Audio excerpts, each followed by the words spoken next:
সুপ্রিয় বন্ধুগণ, ভিপি নুরের সর্বশেষ অবস্থা কি? তিনি কি আদৌ রাজনীতি করতে পারবেন? তিনি কি সুস্থ জীবনে ফিরে আসতে পারবেন? তিনি কি পারবেন বক্তব্য দিতে?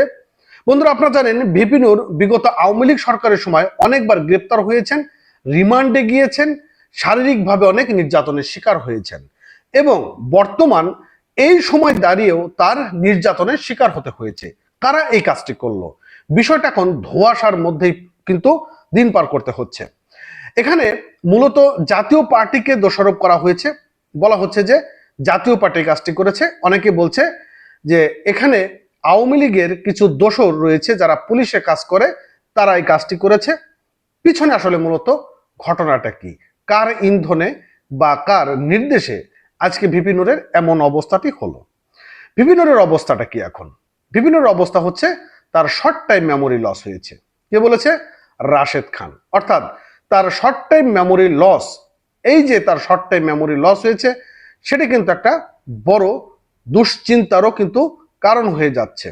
আর এতে করেই তার আগামী দিনে রাজনীতির ক্যারিয়ারটাও কিন্তু অনেকটাই নিভু নিভু অবস্থার মধ্যে রয়েছে।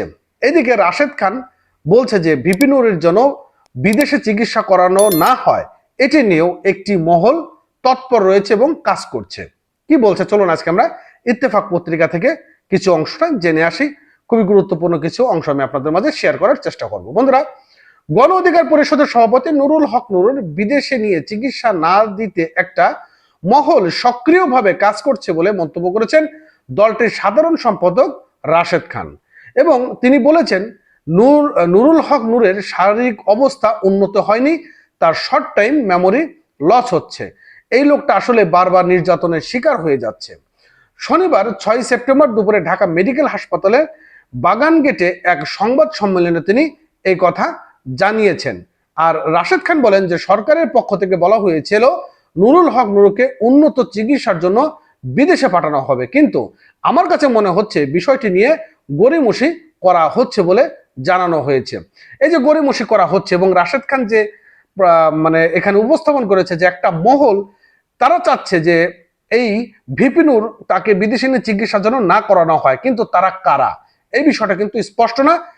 কিন্তু এর পিছনে এই যে ভিপি নুরের যে মায়ের খাওয়া আজকে যে তার অবস্থান, এখানে আসলে মূলত কাকে দায়ী করবেন? এর পিছনে একটা বড় মহল বা বড় চক্র কিন্তু কাজ করেছে। ভিপি নুরকে তুরুপের তাস ব্যবহার করা হয়েছে এবং এই ভিপি নুরের তুরুপের তাস ব্যবহারের মধ্য দিয়েই জাতীয় পার্টিকে নিষিদ্ধ করার জন্য একটা বড় গভীর চক্রান্ত কিন্তু এখানে কাজ করেছে।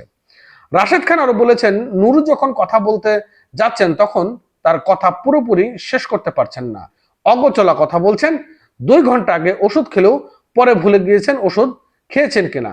কথা বলতে বলতে সময় ঘুমিয়ে পড়ছেন এবং পায়ে ভর দিয়ে দাঁড়াতে পারছেন না। নিজের শরীরের উপর নিয়ন্ত্রণ নেই। নূরের অবস্থা এখন আশঙ্কা মুক্ত নয়। এই যে বিষয়টা আমরা এত সময় ধরে নিউজটি ধৈর্য ধরে দেখলাম, এখানে কি বুঝতে পারলাম?